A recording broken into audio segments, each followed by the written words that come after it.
ఒడిశాలో హోంగార్డ్ పోస్టులకి 187 పోస్టులకి హాయ్ నేను బాబీ మీకు ఒక వీడియో చూపిస్తా చూడండి.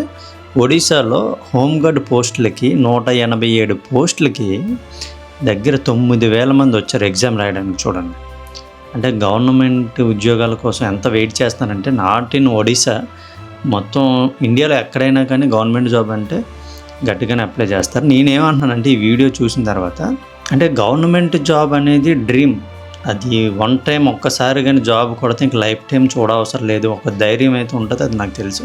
దానికోసం అందరూ ట్రై చేస్తూ ఉంటారు. కాకపోతే నేనేమంటానంటే చాలామంది ఇంకా గవర్నమెంట్ జాబ్ అని చెప్పి దాంట్లోనే ఉండిపోతారనమాట.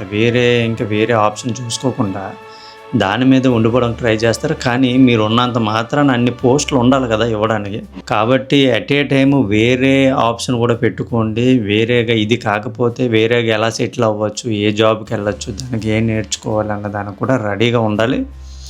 టైం వేస్ట్ అవ్వకుండా ఒకవేళ ఇది కాకపోతే అది మనం చేసుకునేలా ఉండాలన్నమాట. అది నాకు ఎందుకో చెప్పాలనిపించింది. ఎందుకంటే నేను చాలామంది చూస్తున్నాను, ఇది గవర్నమెంట్ జాబ్ అనుకుని అలాగా ఏజ్ పెంచేసుకుంటారు. ఫైనల్గా ఆ జాబ్ కొట్టే ఏజ్ అయిపోద్ది, ఇక్కడ చేయడానికి కూడా జాబ్ ఏం దొరకదు అనమాట. అంటే ఏదో ఒకటి చేయాల్సి వస్తుంది. అలా కాకుండా దీంతో పాటు వేరే ఆప్షన్ కూడా పెట్టుకుంటే బెటర్ అని నా ఆలోచన. ఓకే, మరొక టాపిక్తో మళ్ళీ కలుద్దాం. Thank you so much.